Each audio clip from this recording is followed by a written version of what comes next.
Well out there. As you see, I had two brilliant women with me, Ashley Jackson and Danielle, or Danny Danny Parks, Danny for short. So I want to let you all know what this discussion is about, and then I'm going to allow these two women to introduce themselves and their expertise. Um, Recently, in our local community of Grovetown, Georgia, there have been two young people in Grovetown Middle, unfortunately, who've committed suicide.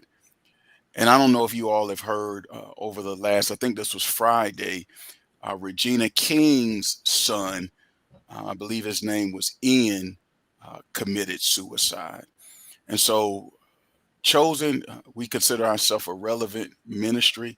We know the message of Jesus Christ is a relevant message, and we just wanted to talk about suicide and depression.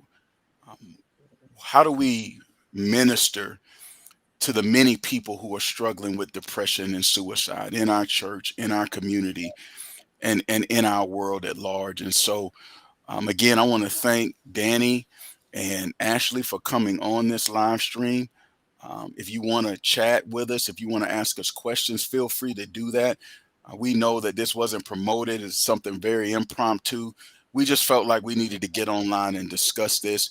Feel free to watch it in your spare time. Share this message. Again, it is a relevant message and it may literally save someone's life. And so, ladies, welcome, welcome, welcome. I know many already know who you are as you're making an impact in so Thank many different you. Thank areas. you.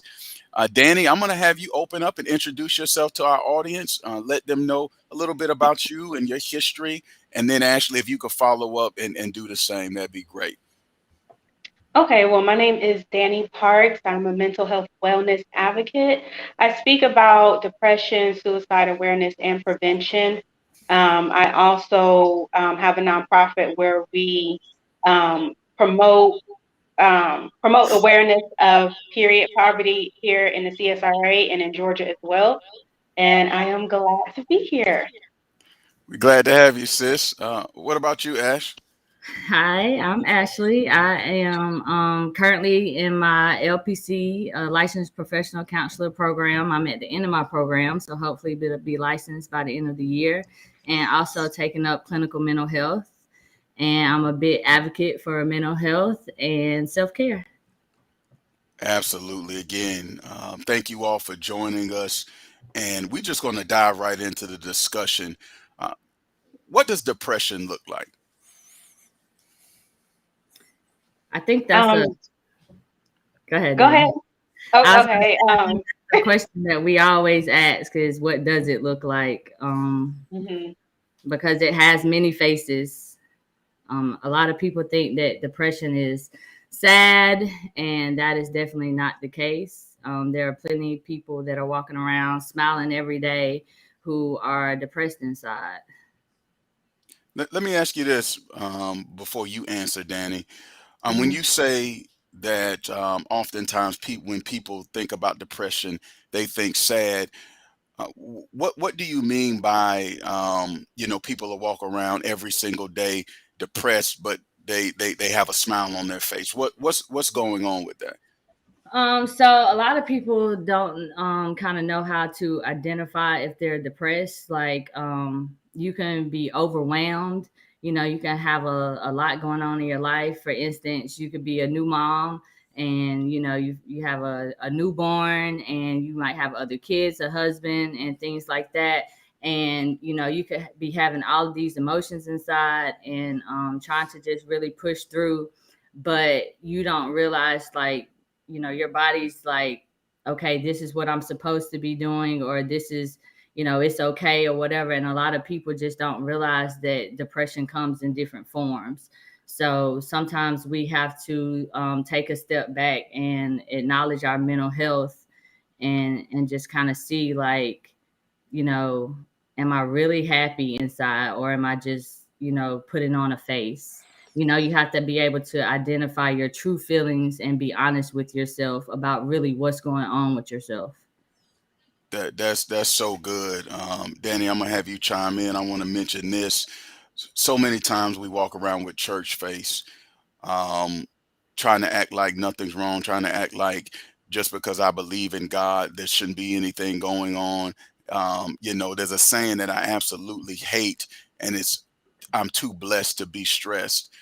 Nobody on this planet is too blessed to be stressed. We all have certain issues that we deal with and we struggle with on a daily basis. Yes, we're blessed, but there's no level of blessing that can protect you from stress as long as you're on this earth. And so I think the first takeaway from what Ashley has shared, family, is make sure you understand how you really feel, and go and have a safe place that you can share those true feelings with, because so many times we trying to cover up our pain and our struggles, lying to ourselves when we really need help. Y'all probably heard me say it several times that to lie to someone else is sin, but to lie to yourself is sick. If we are not able to be honest with ourselves, that's only going to lead to more struggle and more sickness. And so that's a great point that you raised. Danny, what does depression look like? For me, depression, it looks like me. It looks like you. It looks like Ashley. It has no face. Depression, suicide ideation, self harm, all of that, in my opinion, is silent. It's like a silent killer. So people can be walking around every single day, smiling at you, laughing and giggling with you, and then the next day you hear they committed suicide. So it has no face. Um, the only thing that we can really do is recognize the symptoms and um, pretty much recognize the symptoms within ourselves. If you're real close to somebody, recognize their change of behavior. But as far as it having a face, like Ashley said, sometimes we look for that person who's super quiet and maybe they're isolating themselves. They may just be an introvert. But it really has no face. It has no particular look. Great insight there. I want to add to that, Danny. It has no face, and from what we've seen here locally recently, it has no age. That's Um, right. these two young people at Grovetown Middle committed suicide. Um, Mhm. one of was a young lady. I cannot remember her name. Um, she was dealing with abuse in a relationship. She was dealing with bullying. I wanted you all to speak to that. Parents, please, please, please, if you have a young person in middle school, high school, um, take time out and share this conversation with them, because as we're going to share, this young woman was struggling with so much right underneath the nose of her grandmother. Absolutely no shade to her grandmother. She was doing the best that she could do. All of us have children that we let's keep it real. We have no idea what they're doing 24/7. They have cell phones. They have friends. They have a life, and we can't be helicopter parents. We can't follow them everywhere and monitor everything. And so we want to pray for this family. That being said, this young woman was going through so much.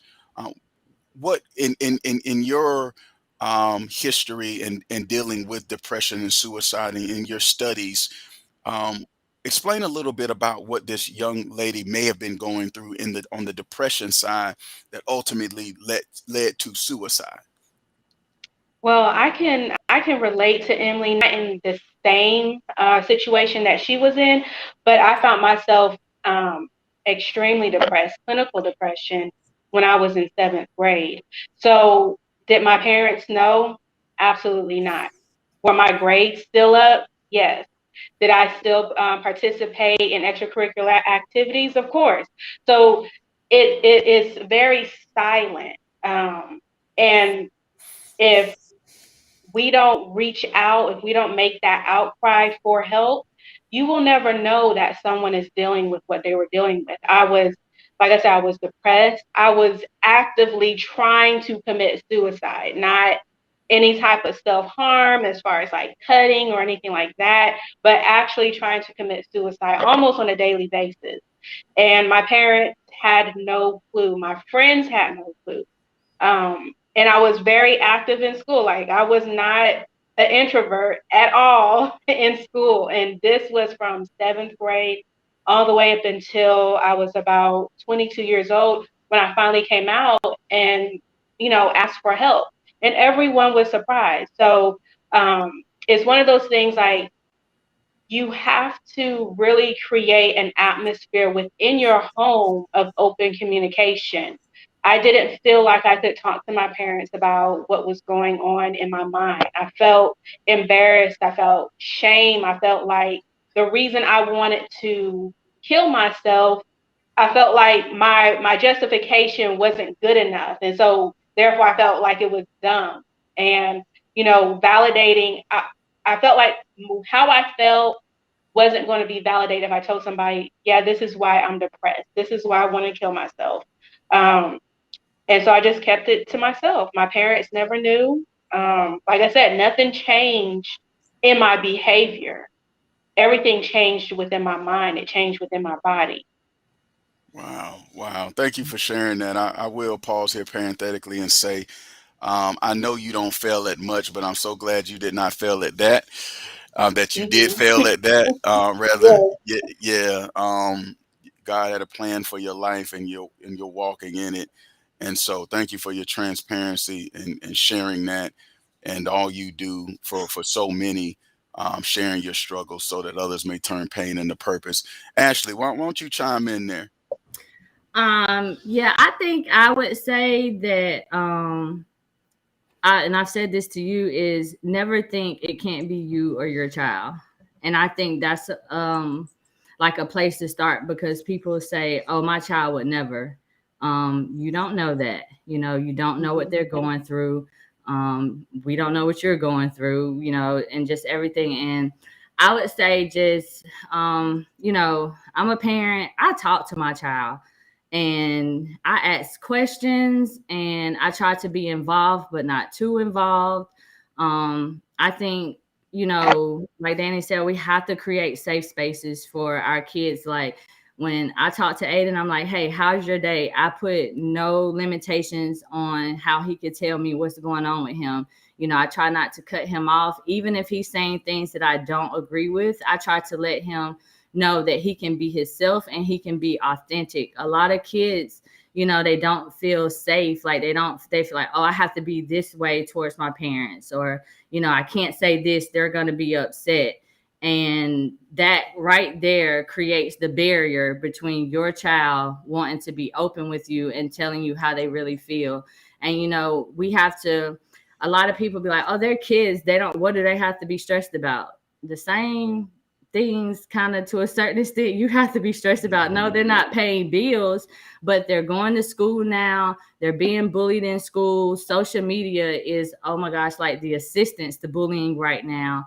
They're dealing with, is schoolwork, is, classes are pretty much just overly, just way too full. Teachers can't watch everyone. You got everybody trying to get the latest Jordan and latest Nike, and just things like that. And it just creates a lot of stress in a different way than what maybe parents have to go through.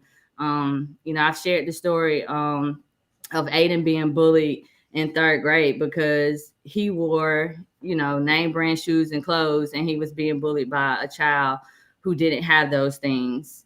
And it was heartbreaking for me because that was something that I never had to experience in school. And, I was probably that parent, my child is going to be okay. He's never going to be bullied.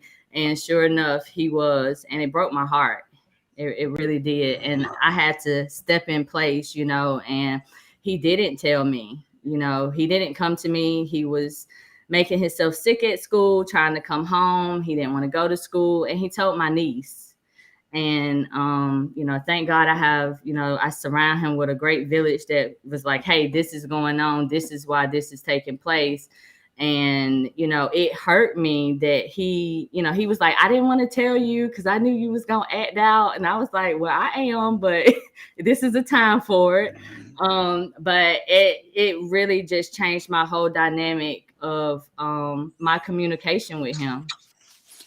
Yeah, thank you for sharing that. It's easy to hate on Aiden. He does get real fresh. I almost started bullying him when I saw how fresh he was coming to Chosen, because he made me feel insecure about who I was. Love that young man. Thank you. He's doing so many good things. Shout out to him. He just got baptized, and he's just got a bright and caring spirit about himself. So you're doing a great job with him. Um, both of you all have talked about how depression can be silent. So what I want to try to do is equip our listeners to, even though it may be silent, how can I recognize that my child or my loved one, wife, husband, etc., may be heading down the road of depression? What are some of the signs and signals of this hard to recognize disease? Well, I can give two, and then I'll let Ashley. She got the up to date information. Oh yeah, yeah, she official. Oh Lord. I She know. official. So one would be sleeping, fatigue. They're always sleeping. They're tired. With kids, especially like with young kids, like we said, depression. It has no age. So with little kids, their stress may manifest in ways like a tummy ache. They're always feeling sick. I know my daughter had that issue when she was super young. Um, Always having tummy aches, like what's going on? She was stressed out. And so that could be a sign. Also, anger, easily agitated. Um, let's see, isolating yourselves, you know, um, and these are subtle. Sometimes, like if you have somebody who is always out doing the most. They're always talking to everybody. Sometimes, if their behavior changes suddenly, that could be a sign that we can look out for. Other people, like I said, it's super silent, so you may not notice anything. But those are some signs that you can you can look out for. Anything you want to add in there, Ash? Yeah, I would say definitely pay attention to change in behavior and emotions. Um, a lot of times when we're hit that teen stage, even though teenagers get distance, if you start seeing them being distanced from their friends, they normally hang out, then they don't hang out anymore. And if your kids get distance between you, if they get, kind of snappy about anything or overly emotional about anything, sometimes people who have been hurt, they'll cry for no reason. You can just say something to them and they just bust out crying. And it could be that's a moment of cry for help. Like you're saying, oh, well, what's wrong? What's wrong? But sometimes we need to look deeper. You need to, start going through journals or start, talking to their friends and saying, hey, have you noticed, such and such acting, or, do you know that did they get into an argument with someone? You need to ask questions about that kind of stuff, because sometimes when we hit that teen stage, instead of us, kind of like Danny, making ourselves sick, not wanting to go to school, we tend to get distance. And some people will become very aggressive. Hmm. They've suffered trauma to the point it has made them angry, and then they take that anger out. So, your child might, I don't want to say fight, but they might, start, being aggressive towards you, or, aggressive towards others. And you're like, whoa, we don't normally act like that. Sometimes trauma will bring pain, which, brings aggression. And then sometimes the emotions are more like emotional. So you got to kind of see the balance and notice, like, okay, they don't normally cry this much, or they're normally not this aggressive. So changes in emotion, isolation, etc. Parents, um, husbands, wives, be on the lookout for these changes in behavior and emotion. And I want to ask you all, if you begin to see these changes in a loved one, in a family member, in a friend, what's the best way to approach it? Because that can be tricky. Mm. My best advice for that, and I'm this type of person because I've been through it. Don't beat around the bush. Just come out and say, listen, are you depressed? Are you trying to commit suicide? I personally use like if somebody is really depressed and they admit that, then I'll say, okay, are you trying to kill yourself? And the reason I say it like that is because I think that suicide is almost like pillow talk. So, and we kind of separate ourselves from that word. But when you use that word, for instance, when I say, are you trying to kill yourself? That connects you to the action that you're thinking about.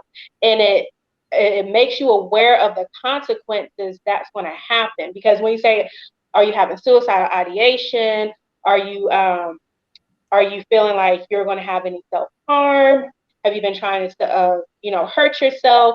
But when it comes to suicide, I'm so direct because I want to get straight to the point because it's your life we're talking about. I don't want to beat around the bush, ask you a whole bunch of questions.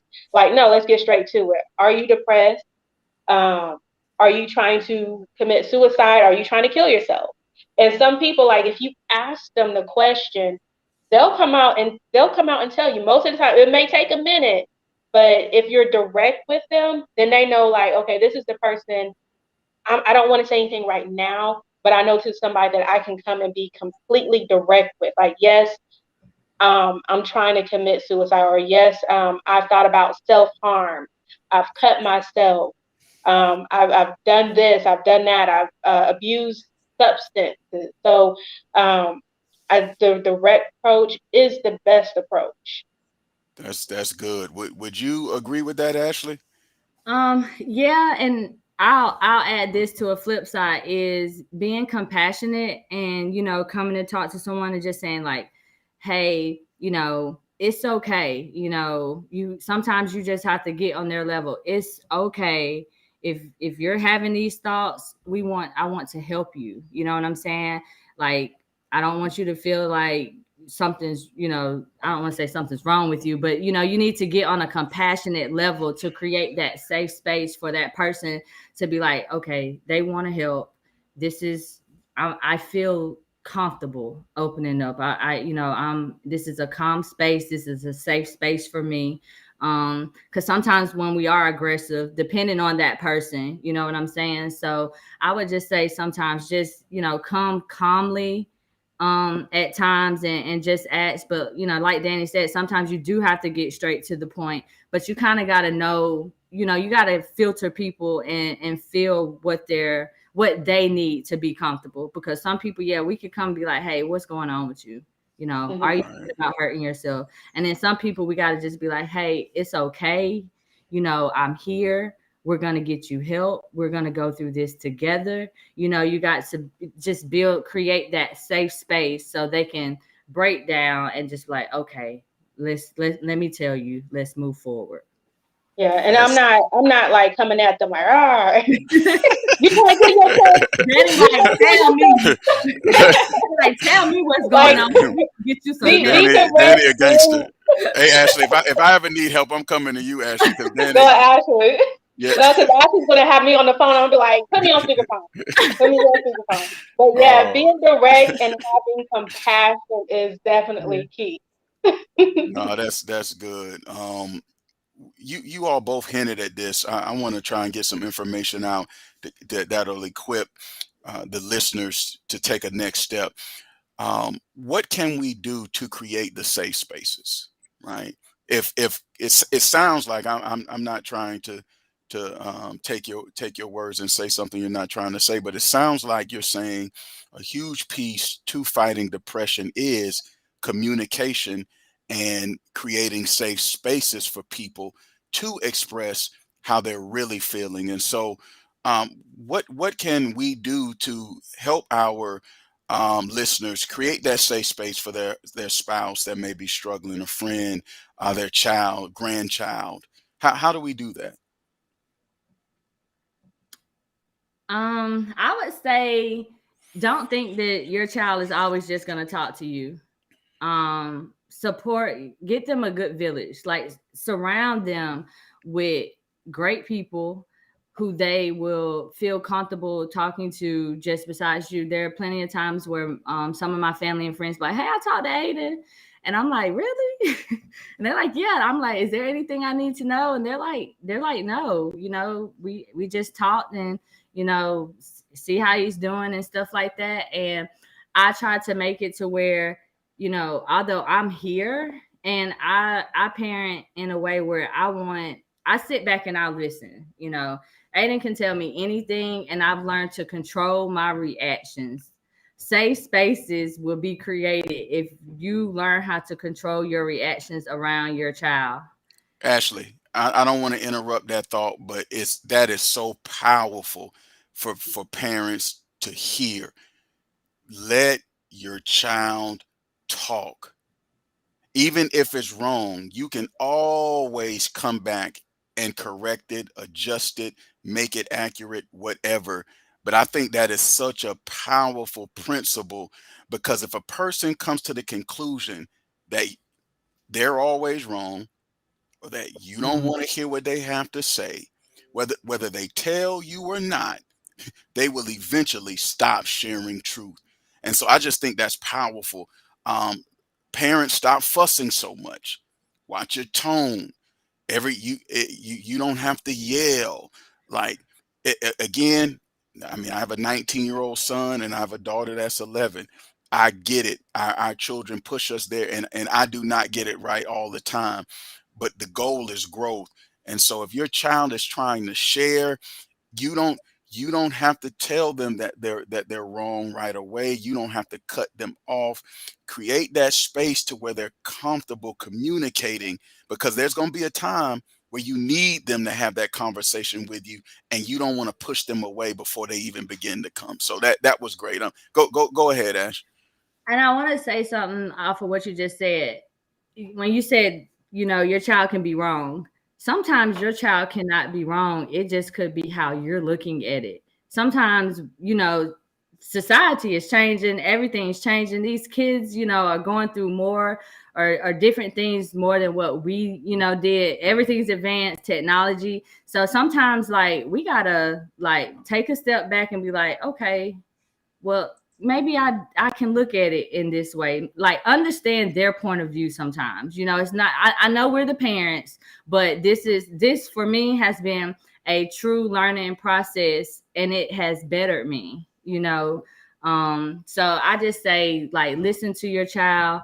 I do it with my nieces and my nephews. I'm just like, hey, I'll sit them at the table. Sometimes I'm like, hey, this is a safe space for you. You can open up and tell me anything, and as long as it's not harmful to you, it's going to stay between us. I create a space for them to ask me questions, because, like I said, everybody's not going to want to ask their, you know, everybody's not going to want to ask their parents. But I know that, my, cousins and siblings trust me because I understand how they parent, or, what they're trying to, teach and instill their, morals and values in your kids. So I'm not going to go against that.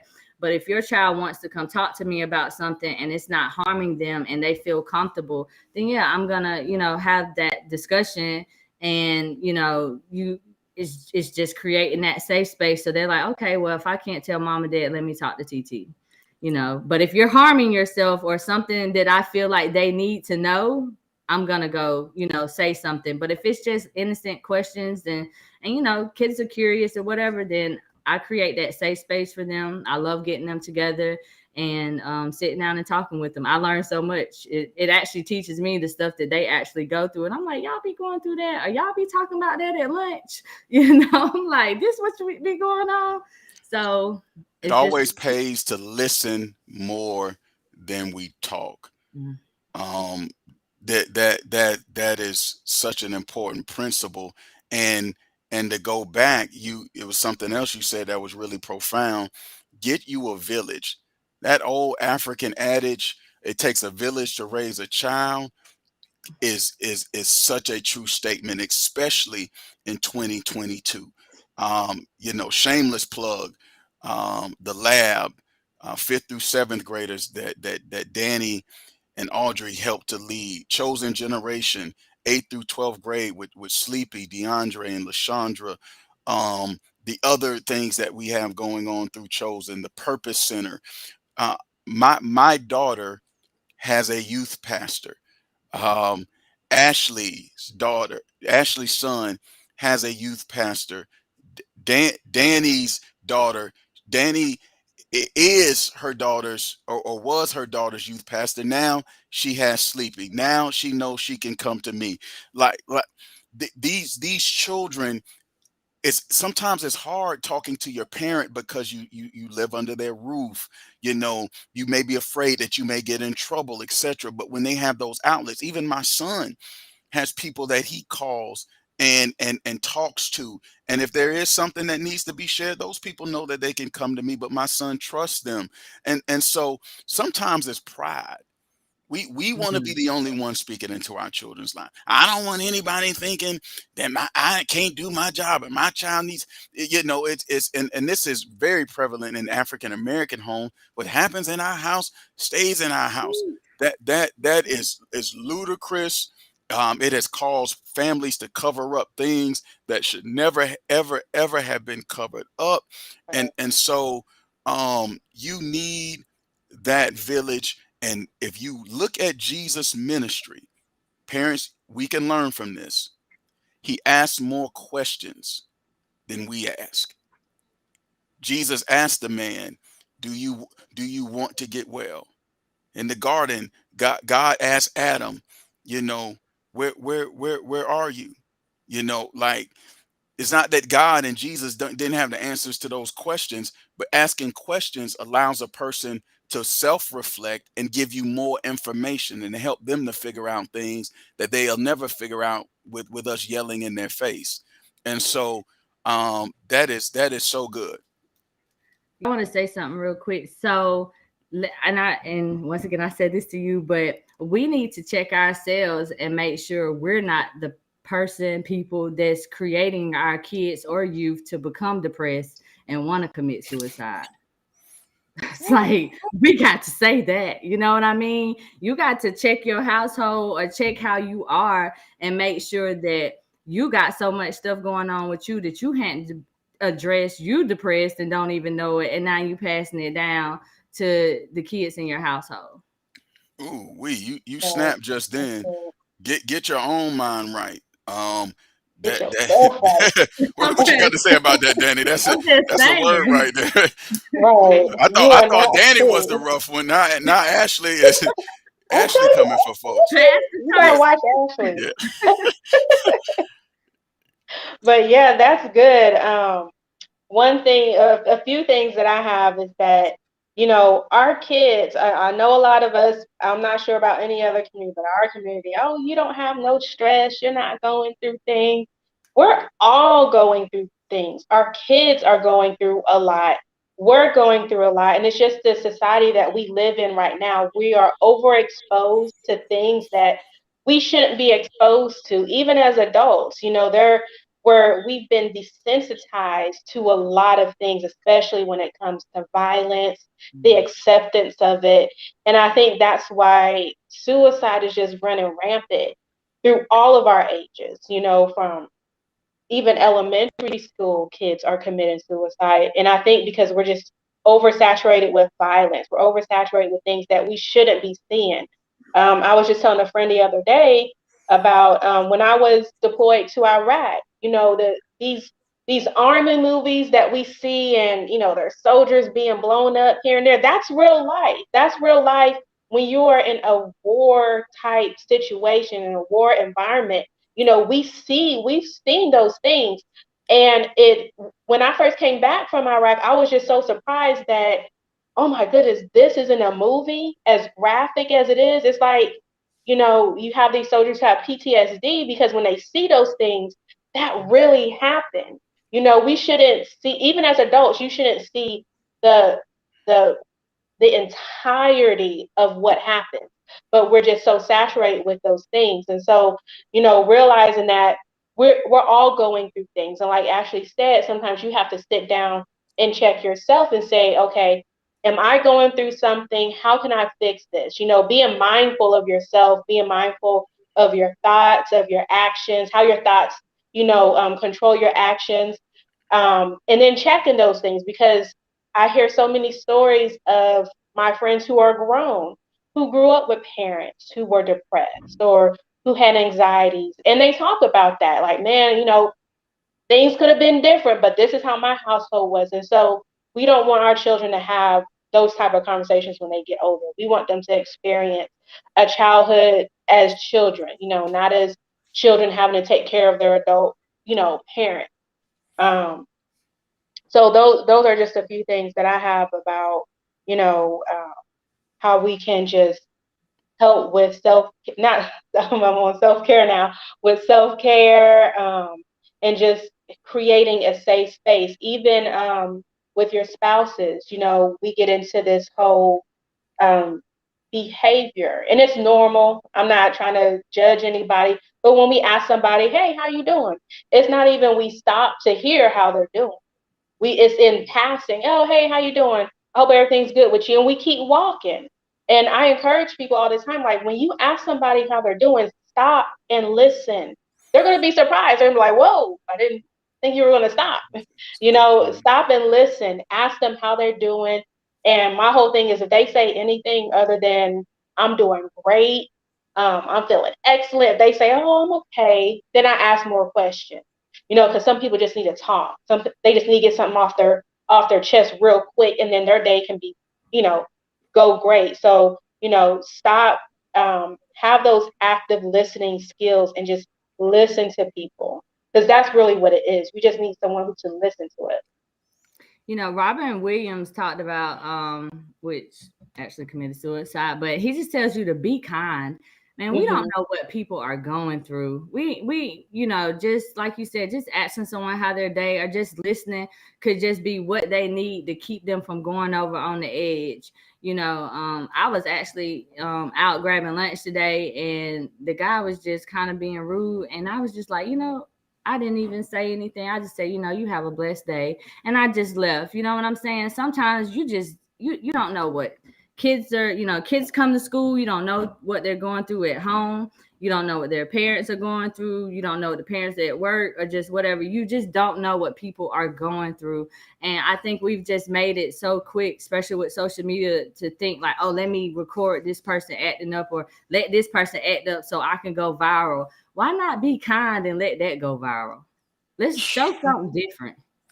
Yeah, Hmm. that's a bar right there. I'm going to suggest that um, you go back, if you're catching this in the middle of the live stream, go back to the beginning and listen to what these brilliant women are sharing from their testimony, and also a place of expertise.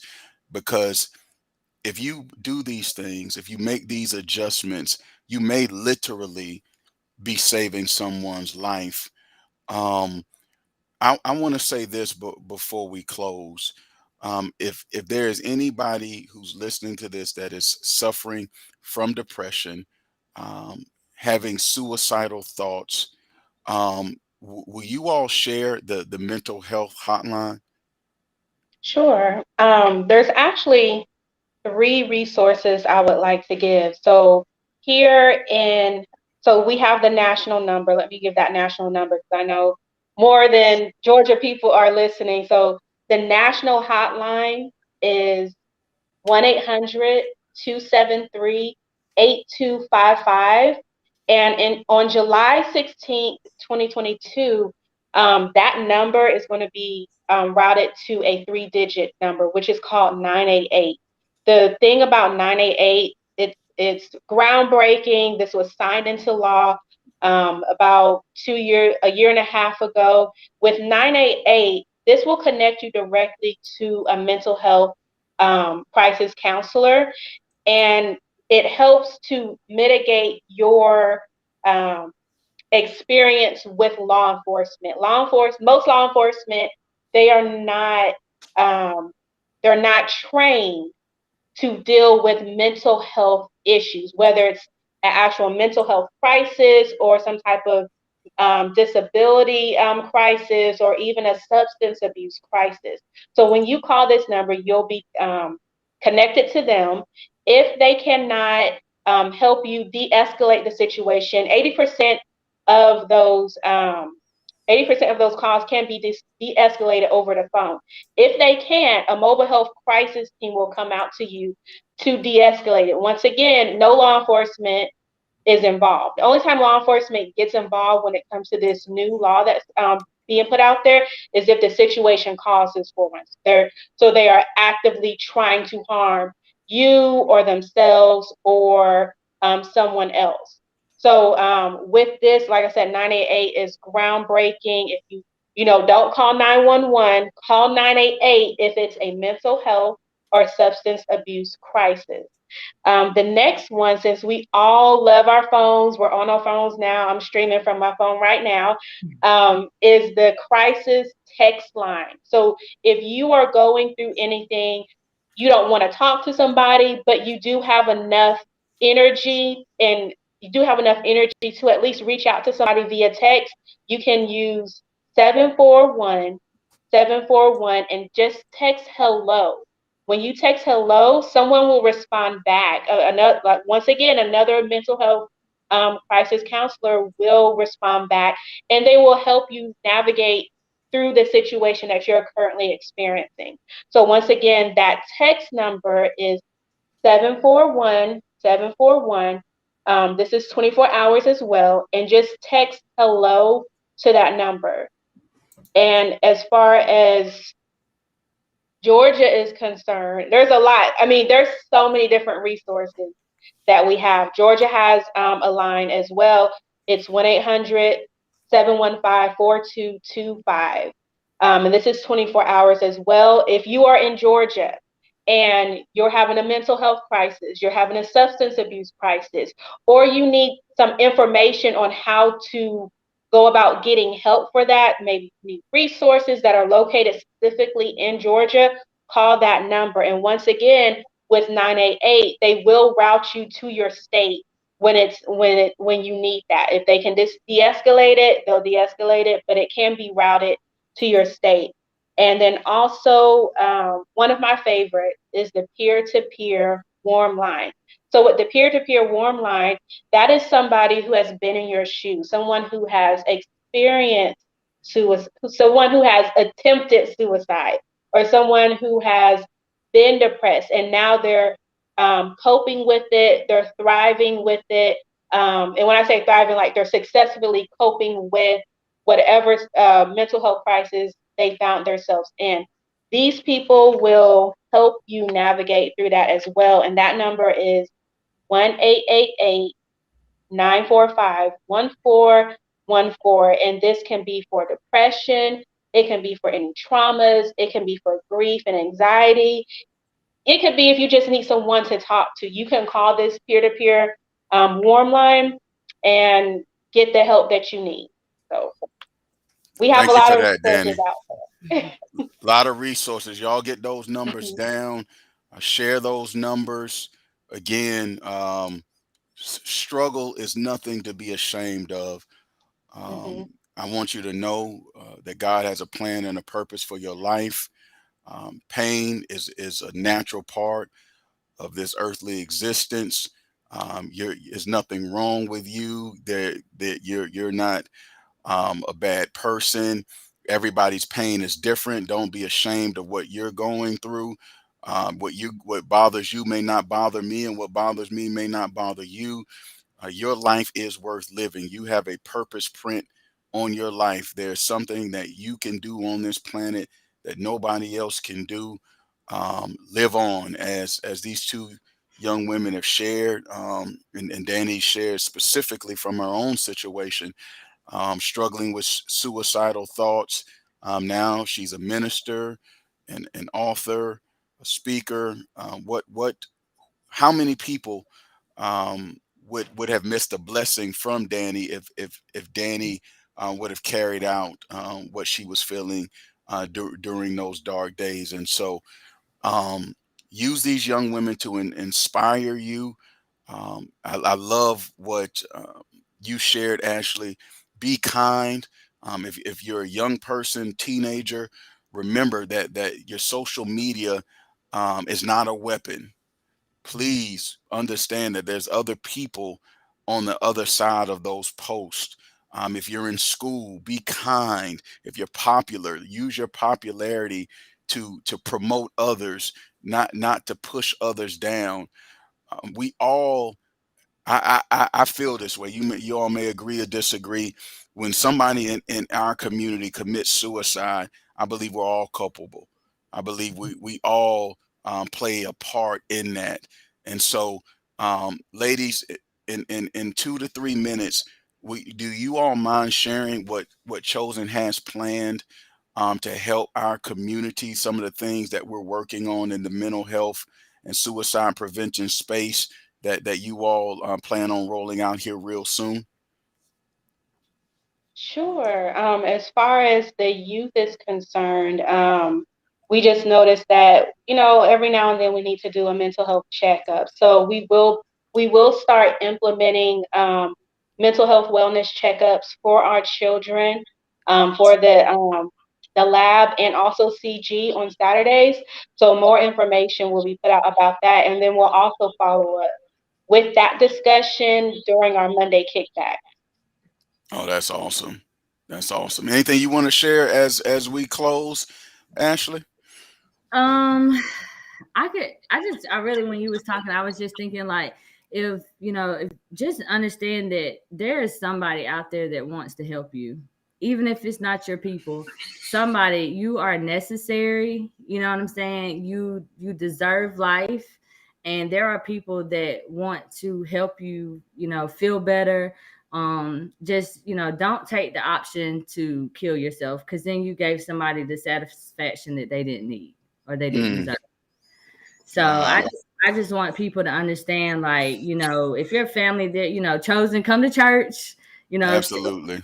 talk to us, I'll be there, Unique's there, Danny's there, just anybody come to the door. That's all you have to do. When I went to chosen, I just went to the door and they guided me everywhere I need to be. And I could just say, just don't choose to take your life, because you deserve better. Well, Exactly. ladies, I want to thank you for such insightful, helpful things that. Okay, I'm sorry. Go ahead, Danny. And we do have something for the adults. So that is, we know, being a parent isn't easy. We got bail money, we got prayer for you, but we do have something in store for the adults. We do recognize and we hear everything that y'all are saying, and we're just glad that Pastor Unique is so open to letting us just do what is going to impact the community in a positive manner. So we do have something in store for all of the adults as well when it comes to their mental health.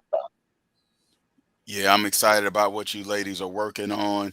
Again, thank you for allowing God to use you in such impactful and inspiring ways.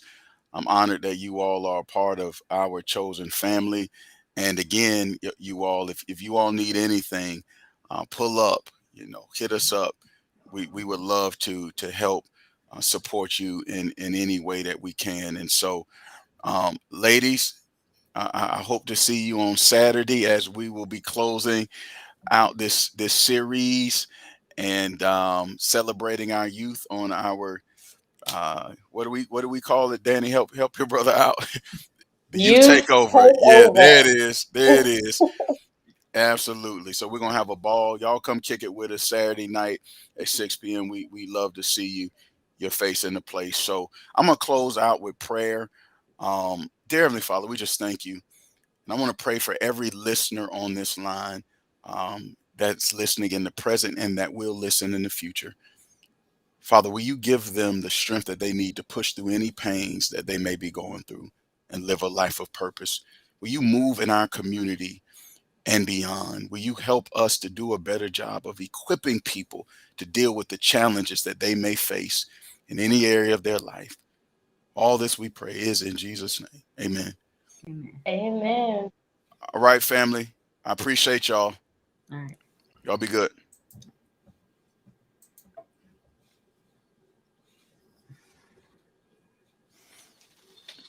Okay, how do you stop this thing, y'all? Oh, here it is. Yeah, end stream. There it is.